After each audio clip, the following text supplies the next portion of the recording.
show. Give us some more. Well, I don't know what you got, but I want it. You make me feel so hot, don't stop it. Stop it.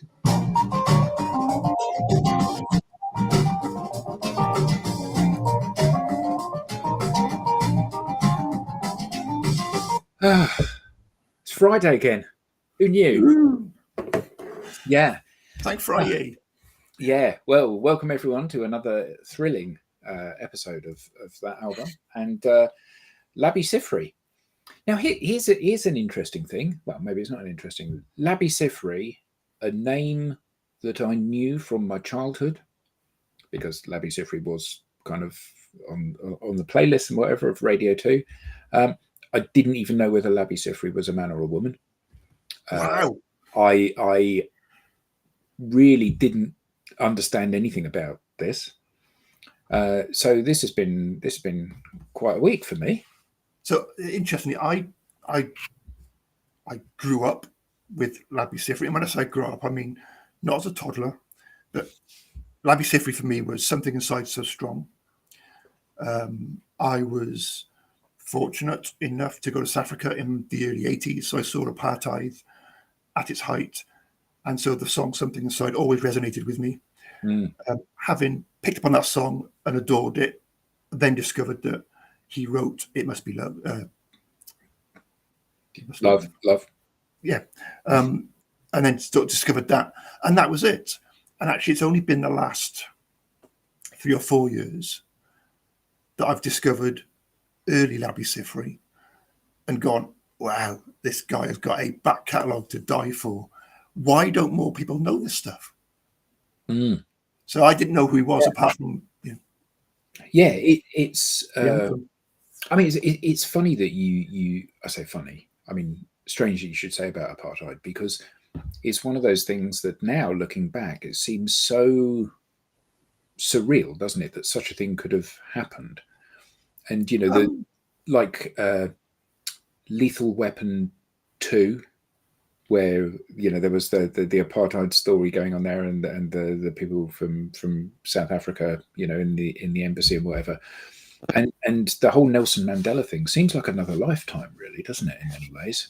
It does, but again, this is kind of, we've gone off a bit off tangent, but as I was doing, and I've not done a huge amount of research of this, so not as much as I would normally do, but I went on a website and it said Labi Siffre, father was Nigerian, mother was from thinking, well, if that article was about me, this is Ieuan Compton, mother's from Essex, dad's from Newport, it just wouldn't happen.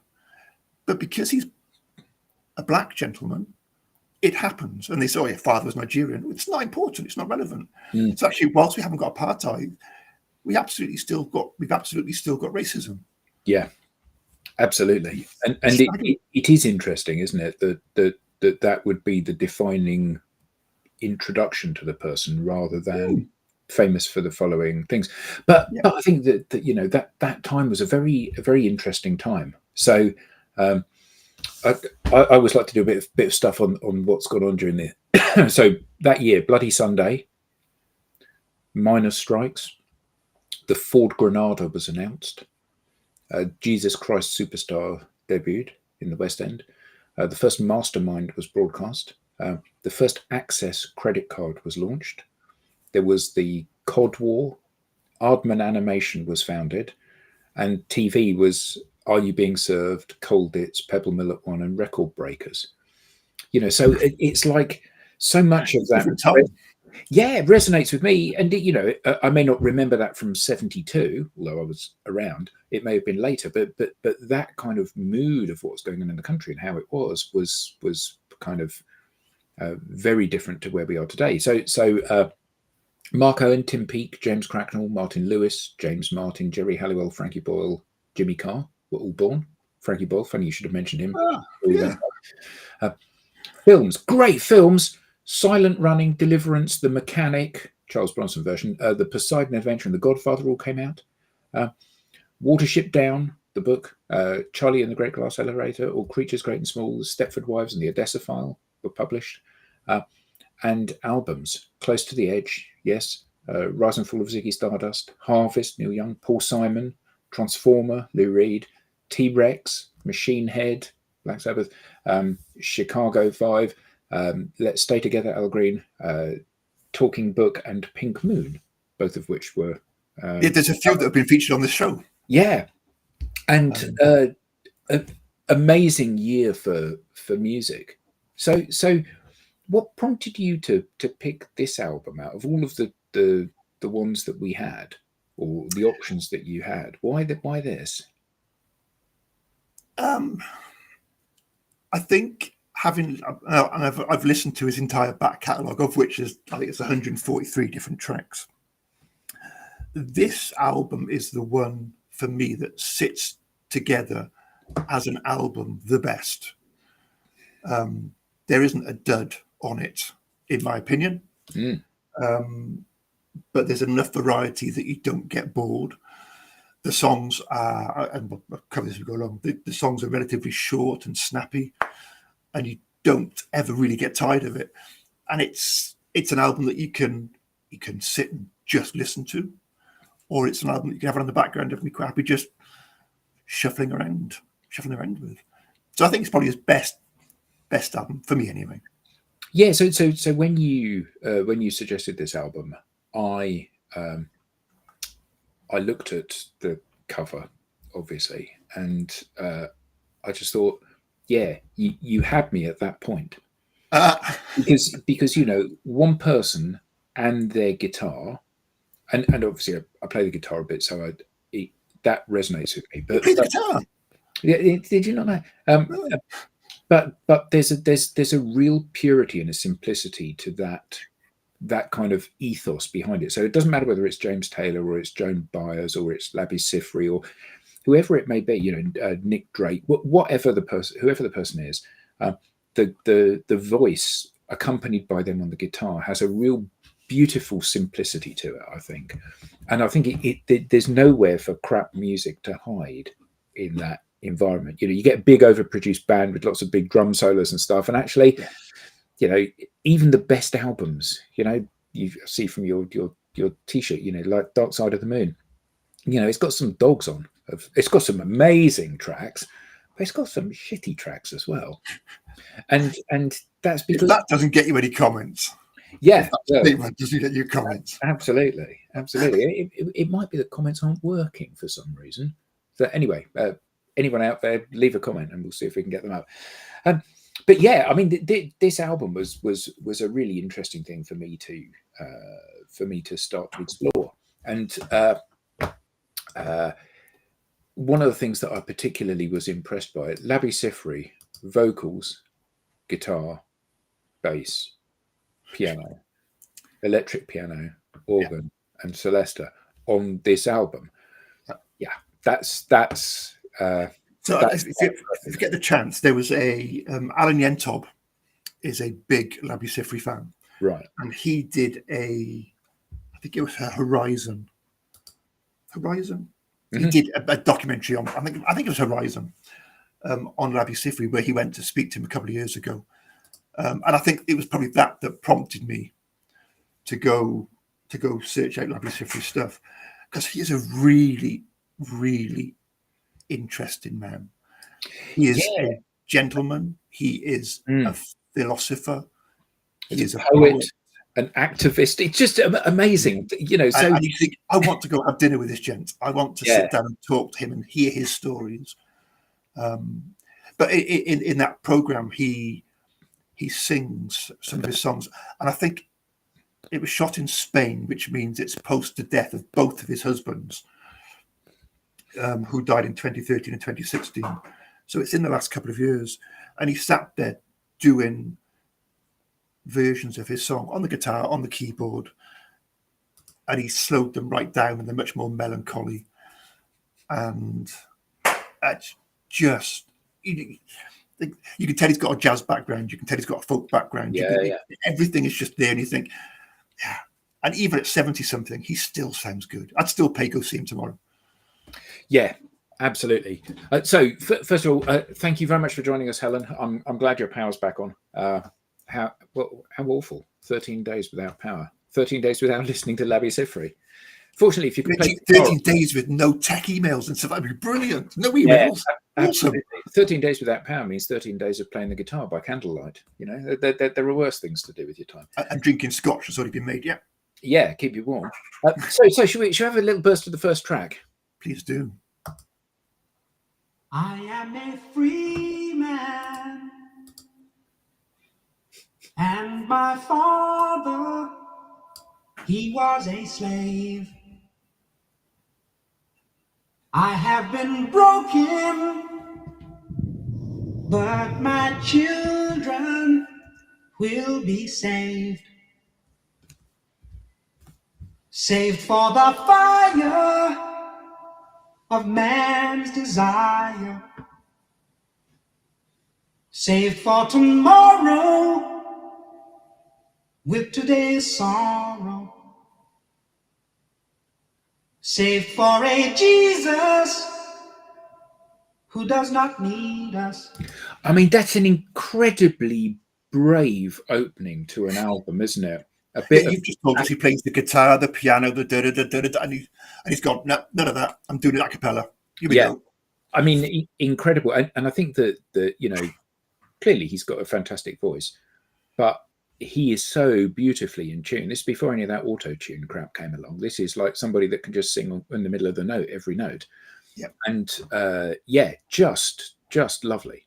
Absolutely lovely opening. One of the things that I didn't realise, and you think back to the show that we did where we talked about Ed Harcourt's Back into the Woods, and I talked about the fact I love the storytelling, the words and that sort of stuff. And actually, on doing this album and going through it, I think, oh yeah, I can see the connection. It's all about the words, it's about the presentation, it's about the emotion, it's about the authenticity. And we'll touch on this a few times as we go through some of the tracks.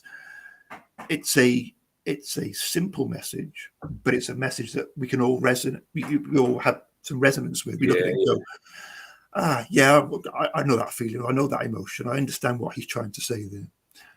And there's one later on that is just, it's the most British thing ever. But we'll come on to that. Sure. Yeah. So, I mean, imagine that, like I said, you know, I know the name. I've never really particularly noticed the artist. I put the album on, and this is the first thing that I'm presented with. It's like, okay, this you have my attention now. This is quite a good start to an album, and I think that it's nice that there is no vocal gymnastics or showing off. It's a very smooth, simple delivery of a powerful message. Yeah, I think there's a bit of reverb or something on the microphone, but it's not a lot. But it's a bit there. But you have to be right. There's no Celine Dion's or Mariah Carey's going on. He's not warping. He's not that is really impressive when people do that. It's like with people, you know, slapping the guitar and all that sort of stuff. Actually, often it's doing it for the sake of doing it. And here he's delivering his message in a truly authentic way. Yeah, it's melancholy, and but it doesn't switch you off. It doesn't make you go, oh. Yeah. Just you think, oh wow, and you kind of almost lean into it to go, I want to hear this better. Yeah. So the album was quite successful, wasn't it? It was recorded at Chapel Studios in London. He wrote, performed, and produced all of the songs on the album, as well as playing loads of the instrument. The album was reissued in 2006 with bonus tracks and liner notes by Siffre himself. It was. I can't imagine that there was anything else around at the time that was quite like this. No, I don't. You can't think. Like I said, you mentioned some of the albums. You know, you've got Lou Reed on there, and you've got Ziggy Stardust, and you think, yeah, this is very different. But I think that probably epitomizes Labi Siffre.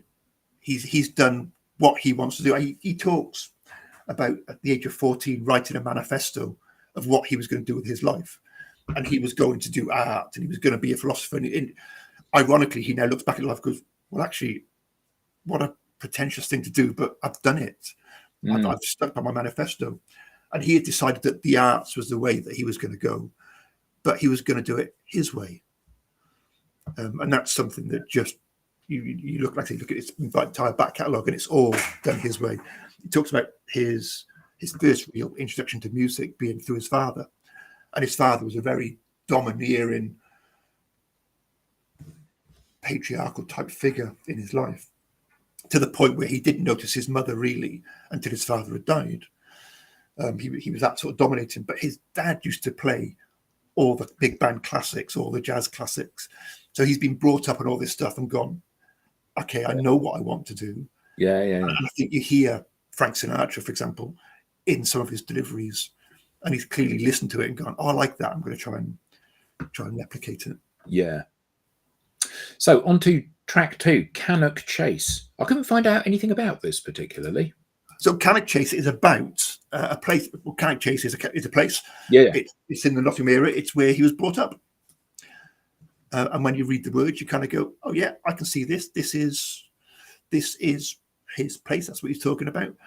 It's been sampled a lot. So another really interesting fact about Labi Siffre, and whether this is true or not, or verifiable or not, is debatable.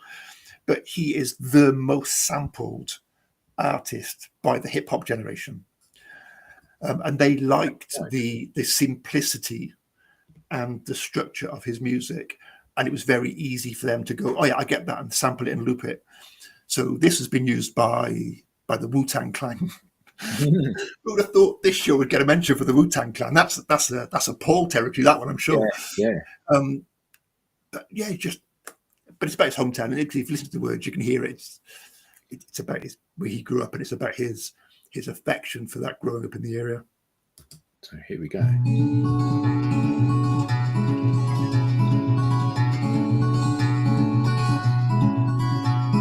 Sitting in the back seat of my car, with my arms around my guitar.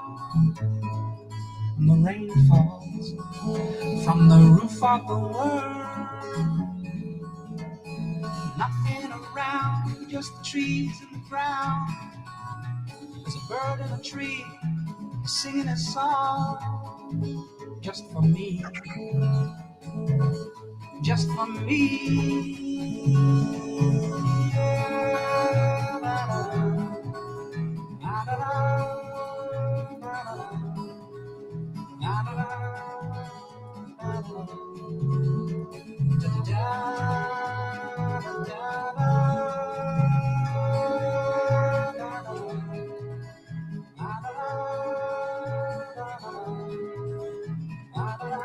Lovely, lovely bit of upbeat, nice bit of guitar picking going on there. A much happier mood than the last one, and quite a nice contrast from that opening track in terms of not just the pace and the feel of it, but also the kind of the way that it's mixed and how much breadth there is in the sound and everything. So a really good second track. Yeah, and I think for a long time this was one of my favourite tracks on the album.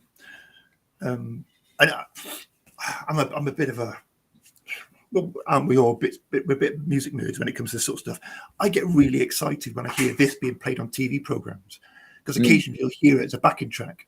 It's just got that lightness of touch that allows it to be used in the background to fill a bit of empty space. Yeah, you can picture this in Grand Designs, can't you? When the house is finished and they're walking through the cornfields and about to turn the corner, and so it's got that very atmospheric feel to it.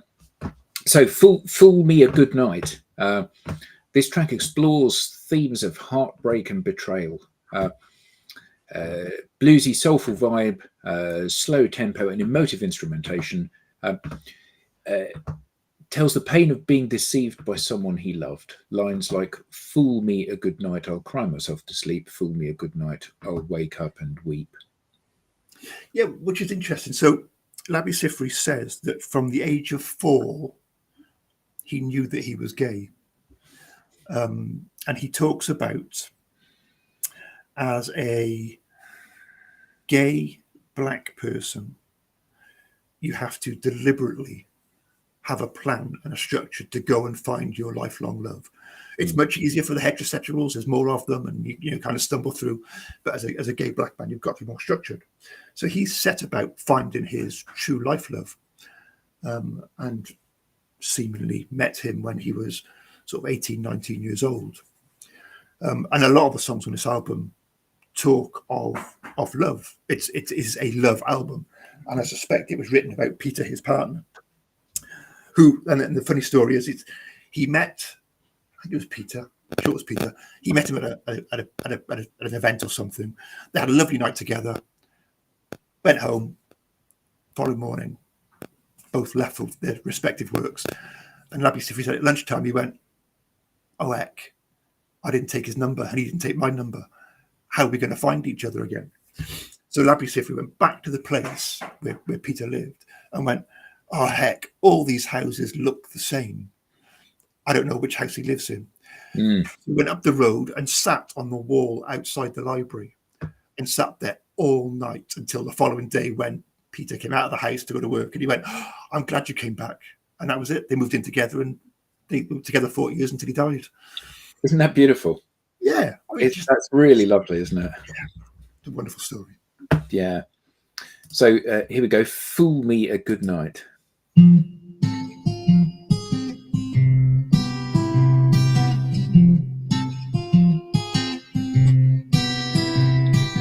I don't mind if you lie to me. I don't mind, and that's true. I just want you to be with me. Now again will do. So love me just a little bit. Show me that you like to sit with me. Fool me, but do it right. Fool me a good night.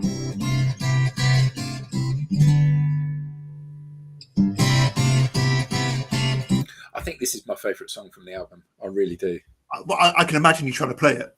Yeah, badly. Yeah, it's absolutely delightful, and it's I like a bit of blues, and lovely voice, lovely playing. It's a great song.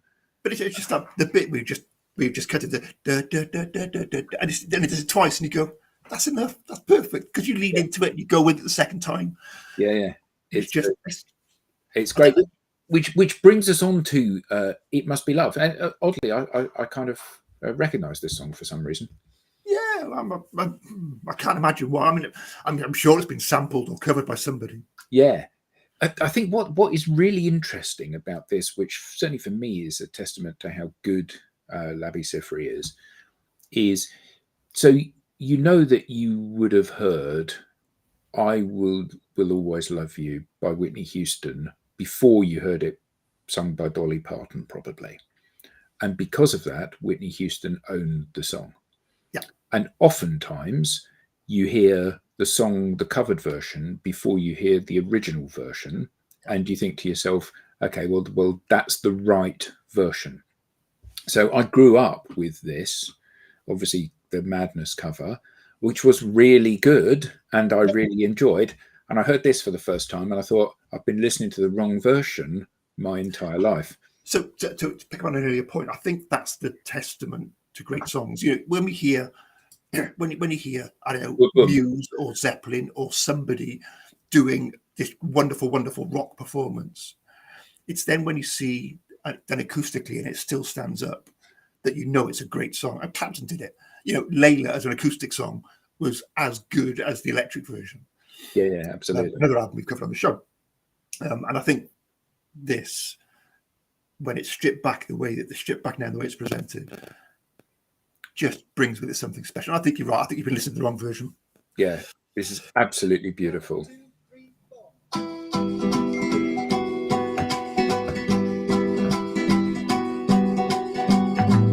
I never thought I'd miss you half as much as I do.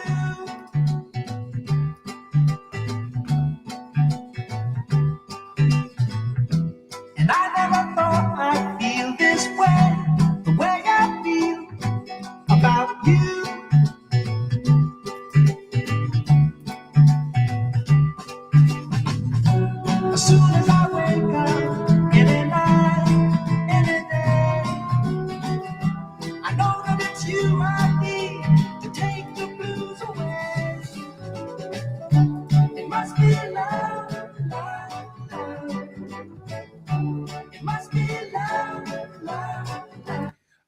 his voice is, no one had ever said Suggs is a great singer, but his voice is just a different league, isn't it? It's just beautiful. Yeah, it's interesting. Absolutely right. So classically, I'm not sure that you'd say he's got a great voice, but what he has got, he uses it very, very well. But I think, again, I think we've touched on this in previous shows. The fact that it's not perfect makes it authentic and makes it even more enjoyable. Yeah, and you know that it. So I don't particularly rate Clapton, but Unplugged, I think, is such a wonderful album because it's so full of mistakes and outtakes and little bits where he's fluffed it. And if you get like the full extended version of the DVD and everything, it's got multiple outtakes, 2-3 takes of some of the songs. And I love the fact that it's got a spontaneity to it. Yeah. And I think often, you know, stuff goes into the studio and it becomes so sanitized in the desire for perfection. So it's like Twist and Shout, the Beatles. You know, last song that they recorded on that album, John Lennon's voice is starting to go and it's cracking all over the place. And actually, that's exactly what makes it such a wonderful song. Not the thing, oh, it's great except for the cracking of the voice. It's great because of the cracking of the voice. Yeah, and I beauty's in the faults. Yeah, absolutely. So, give me some love. Give me some more. Beg your pardon. Just give me 2 seconds. My dog is whining. I'm just going to let her in. I did say this might happen. Come on. Come see. Come here. So we got a new co-host, have we? Yeah. Come here. Come say hello. Yeah, I know. There we go. Look. There we go. How old are you? Scully? 14 weeks. Oh, nice.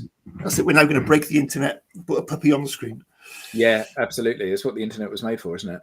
Absolutely. So this is another love song. And I think the order on the album might be slightly wrong because I reckon you could position the tracks in such a way that there would be a narrative to the love story. Yeah. But you know, you'll play it. It's an outstanding track. Yeah, not for long, mate. Yeah, and I think that also, I think that it's very obvious on an album when the tracks are in the right order, and I think part of that is not just about the overall narrative of the song; it's also about keeping your powder dry, isn't it? Yeah. You know, because I think in terms of this album, in terms of the way the songs are structured, it flows nicely. But I think in terms of the words, a slight jig might have been ordered. The album may not have worked as well then. Yeah. So here we go. Give me some more.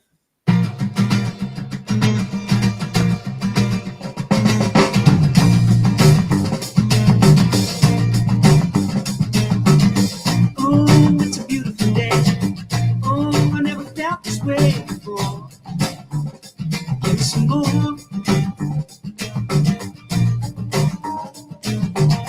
Oh, well, I'm feeling so fine.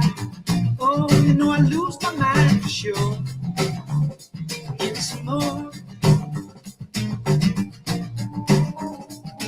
Well, I don't know what you got, but I want it. You make me feel so hot, don't stop it. Suck it.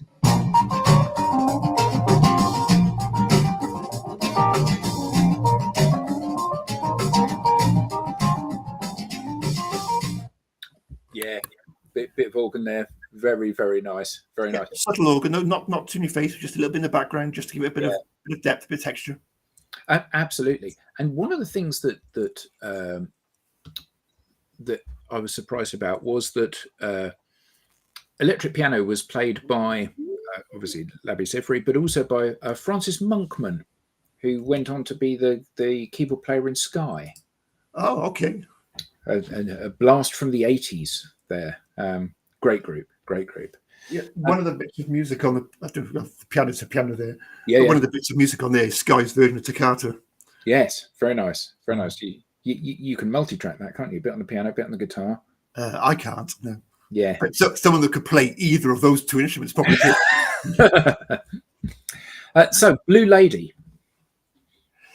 Yeah, I've got nothing on this one other than the fact it's one of those songs. Again, I think the vocal performance is outstanding. Mm. You just listen, you sink into it. I want to know who the Blue Lady is. Yeah.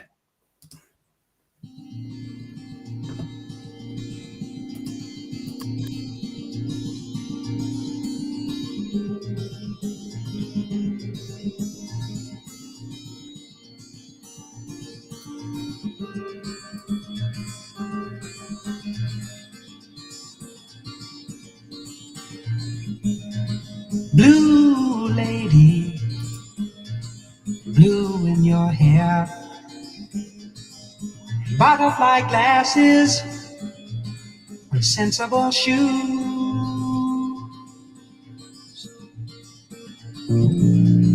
gin on your table, a small one to start, rings for your fingers, a drink for your heart. It's a good girl. So the thing that strikes me about this is that America, there was Paul Simon and Joni Mitchell and James Taylor who were writing songs like this, acoustic, very, very strongly focused on the kind of the flow of the lyrics and telling the story. Sometimes more kind of stream of consciousness, like Joni Mitchell, sometimes more a formulaic storytell, like Paul Simon. But he's very much from that ilk. And there wasn't really much going on like this in the UK, was there, at this time? I'm going to take your word for that. I don't know. It was 1972. I was at best 2 years old. At my oldest, 3 years old, because I was born at the end of 69. I suspect not, unless you go into the folk genre, and I suspect maybe there was on the fringes. Yeah. But the thing that strikes me about this is you listen to the words, and I can visualize this lady sat there with her small gin, thinking, "This is a small one to start the evening off. I'm going to have another one in a minute." And the storytelling is perfect. I get it's almost like reading a book. I know what this looks like. Yeah, absolutely. So, love, oh love, oh love. Another love song, funny enough. Yeah, well, here we go.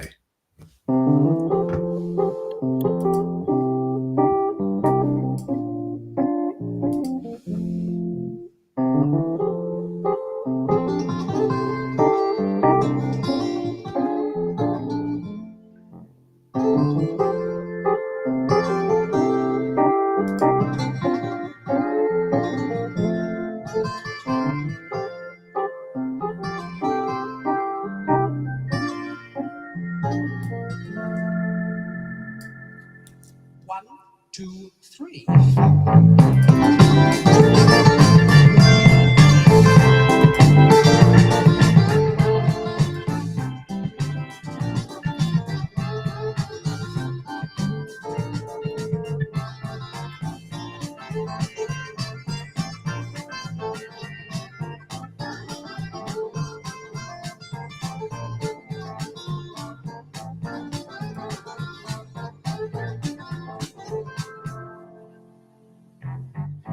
Last night I had another dream, and when I woke up I was screaming. Definitely has shades of Beatles in it, this, doesn't it? You can hear the Lennon-McCartney influence for sure. Mm. Because we've got that quite a long intro, which Yeah. I suspect for the time was very unusual. Because Yeah. normally they sort of did 2 bars and jumped in, didn't they? Yeah, and this is one of the longer tracks on the album, isn't it? 4.5 minutes. Yeah. I mean, still not a monster by any means, but No, but again, it's one that's over before you realise it's really got going. yeah, None of the tracks on the album ever feel laboured, but you don't feel right. Next track, please. Just keep going. Yeah. But I think it's that change of pace. It's the long intro, then it's this is a bit bouncy. Then it goes again. And okay, and it ebbs and flows very nicely. Yeah. Let's have a little bit. But you were there, so that's okay. You make my feelings fade their way. And you said, baby, go to sleep now. Baby, don't you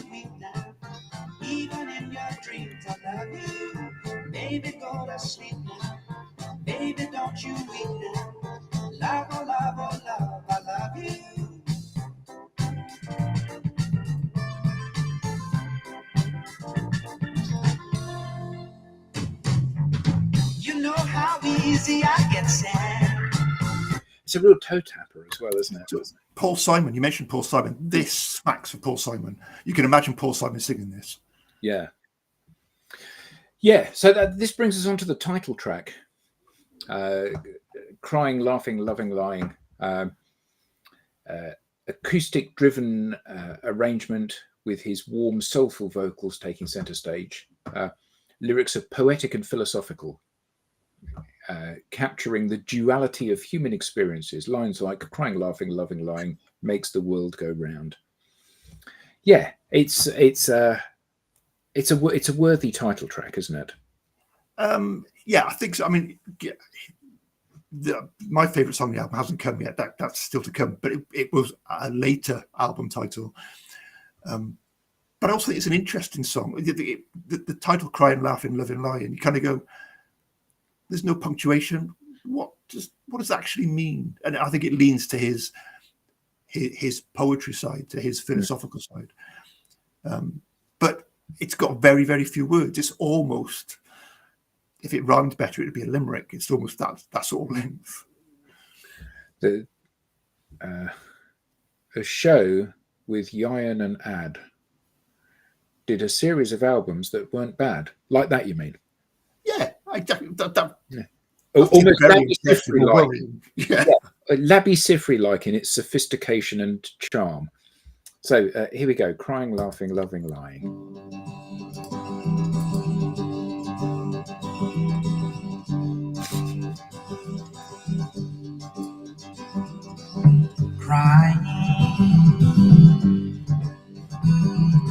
Crying never did nobody no good, no harm. That's why I don't cry. That's why I don't cry.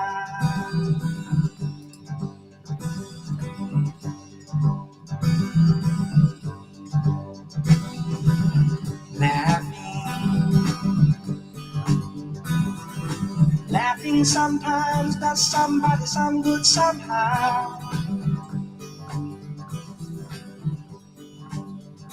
That's why I'm laughing now. There's such a lovely, relaxed nature. It's mournful, it's wistful, I think it's so beautiful. That musical phrase, and that's why and it's that kind of again sucks you into it, and you kind of go, yeah.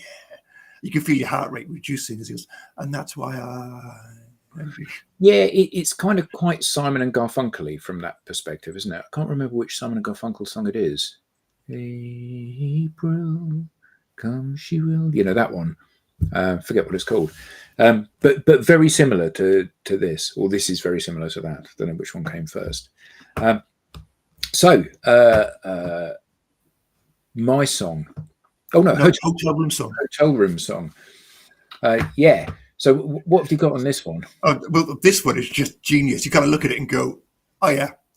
If there was a filler track on the album, this is the filler track. It's not. It is outstanding. But you look at the words, you just go, oh, I can see what's going on. He's written this in a hotel room. And he's just sung what he's seen. Yeah. It's unbelievable. Yeah. The note that I've got here is these lines capture. So last night I thought I'll never ever write another song. Last night I decided that all the songs I write are wrong. Last night there was nothing to write about. That's why I'm writing this song. Yeah. Last night was a night to forget about, like you'll forget when I'm gone. These lines capture the sheer banality of sitting in yet another bland hotel room waiting for inspiration to strike. And absolutely, I mean, to take the kind of, I don't know, the sheer boredom of that and turn it into something is just fantastic, isn't it? It's unbelievable. You know, I would struggle with something mega significant in my life to write something as eloquent as he's done with being bored.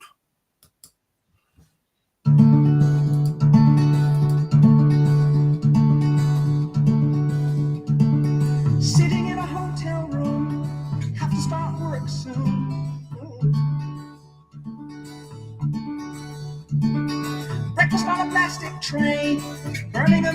very gray. Wasn't very good last night, got to be bright tonight. The hotel room is green and white, nothing blue in sight. Landscape on the wall, a pond of trees quite tall. TV on a stand, guitar in my hands.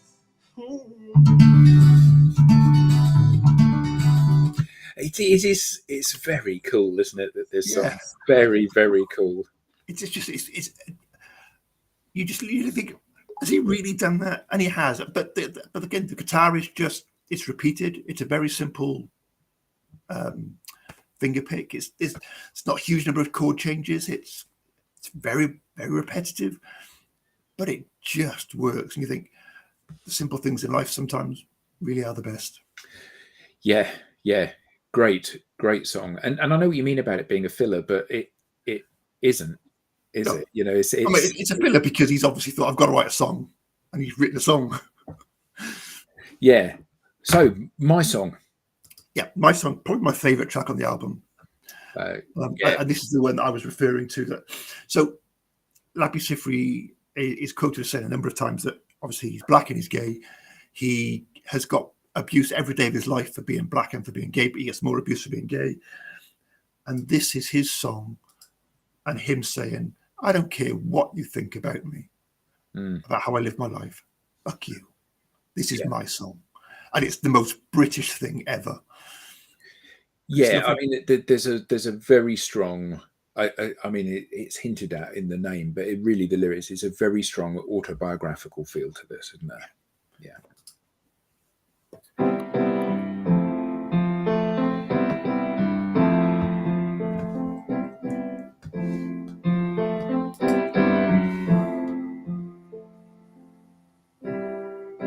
This is my song, and no one can take it away. It's been so long, but now you're here to stay. And I wonder if you know what it means to find your dreams come true.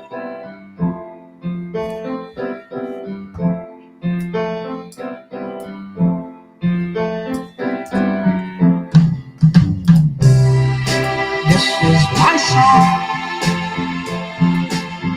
and no one can make it a lie. It's been so long since someone could make me cry, and I wonder if you know.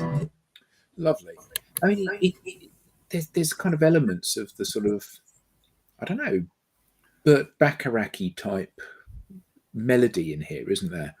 It's kind of very, very smooth and flowing, and yes, exactly the word I was looking for, Sue. Delicious. Yeah.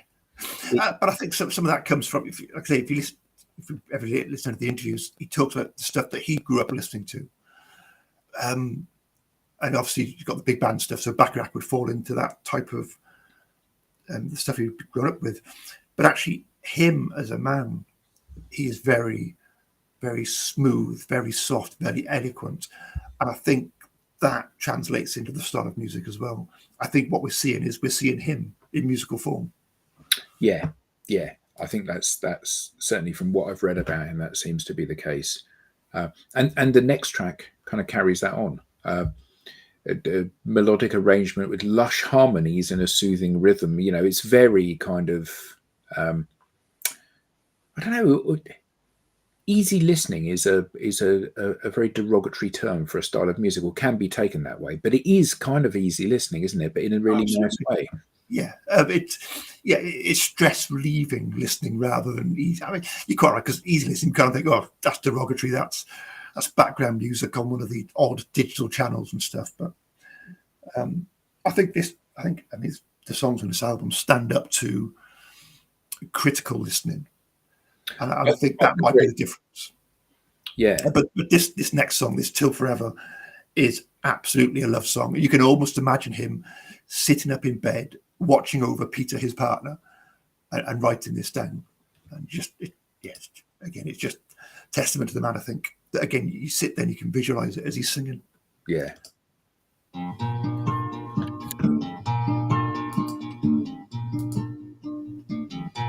I look up from my book and see you sleeping on the sofa, wearing my pullover, walking down the street on little feet. I could almost eat you, lucky me to meet you. Wouldn't it be sad if I hadn't met you at all? I am more. I love the tongue-in-cheek way that he's written the lyrics for this song. So sitting on the sofa in my pullover and good enough to eat, walking down the street on your little feet.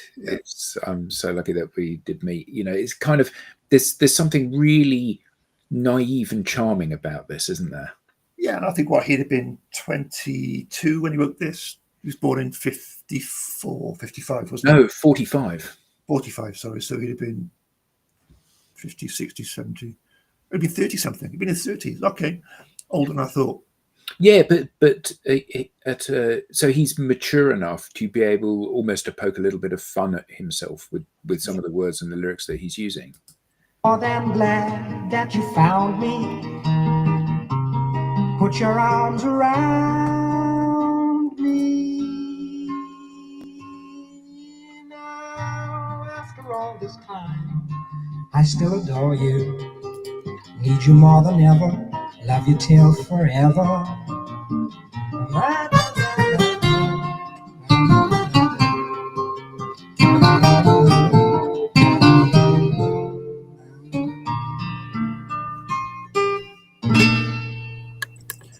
So you talked about the simplicity. I don't know if you can go back, but on the line it's put your arms around me.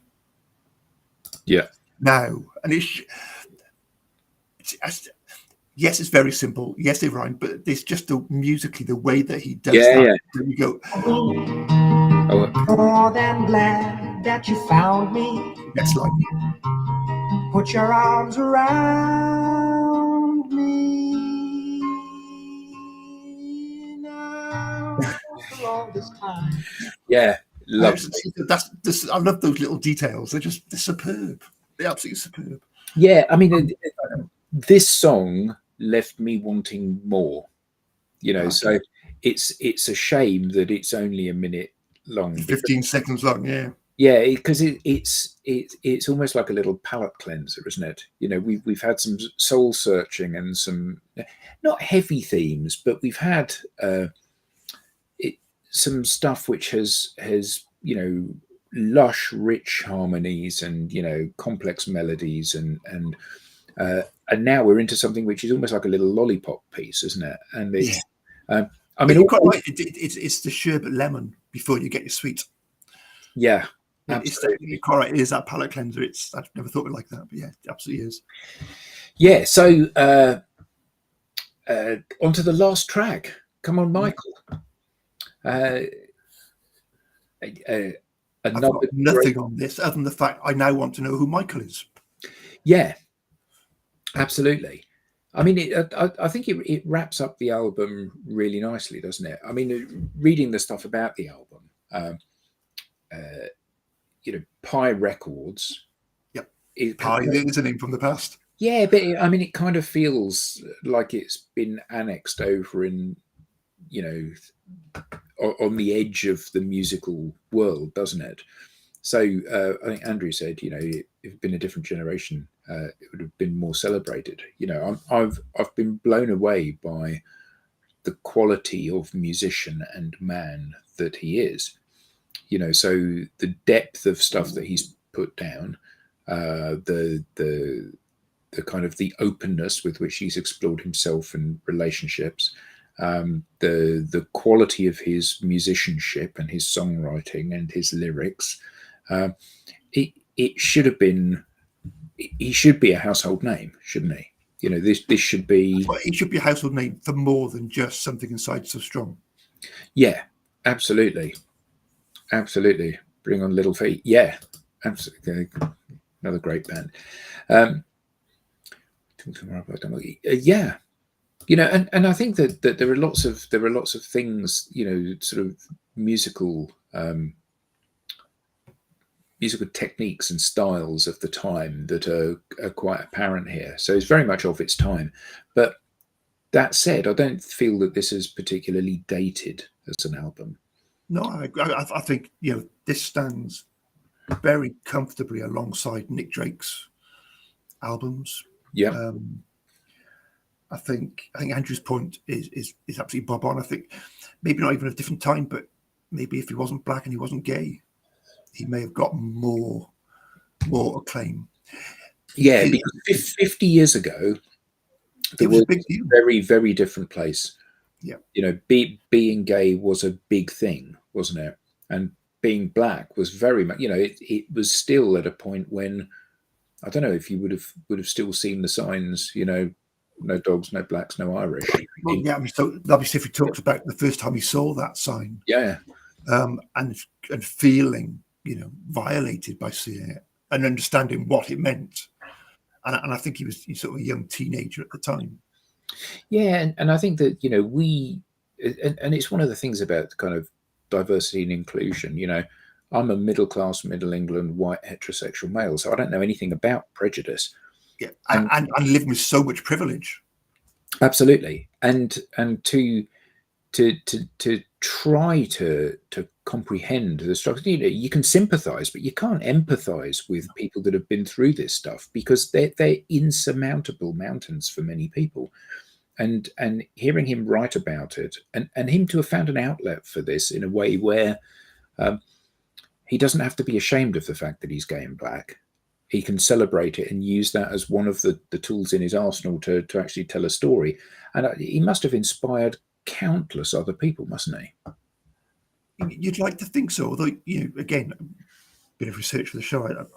Nobody is listed as saying, "Oh yeah, I was inspired by Labi Siffre." I could find people saying they've been inspired by Tom York or by David Gilmour or by Eric Clapton. I couldn't find anyone that said they'd been inspired or have taken. Which was a bit of a shame. Yeah, but then I suspect that's not what. I mean, it's not why he did it. Back to your stock, he did it because he wanted to make art. Yeah, well, your manifesto story. Yeah, him saying that this is what I'm going to do with my life, and him looking back on that saying, "Oh God, how pompous of me to do that." I mean, hearing you say that, I wish I'd done that. I wish I had the commitment, and the staying power to have done it and delivered it. Yeah, absolutely. I can make but say, "Oh, today I'm going to do this," and at the end of the day, I think, "Oh shit, I still didn't do that." Yeah. Let alone at 14, map out my entire life and go, "I'm going to do that and deliver on it." Yeah. So here we go. Come on, Michael.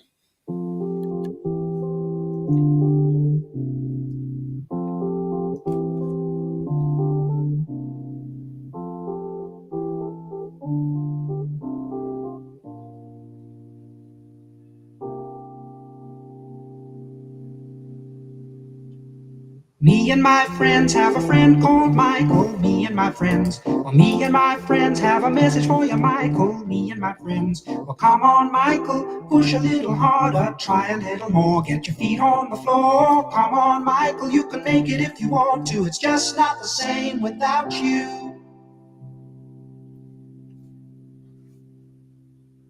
Well, me and my friends have a friend called Michael. Me and my friends. Well, me and my friends want to tell you, Michael. Me and my friends. Now come on, Michael. Push a little harder. Try a little more. Get your feet on the floor. Come on, Michael. You can make it if you want to. It's just not the same without you.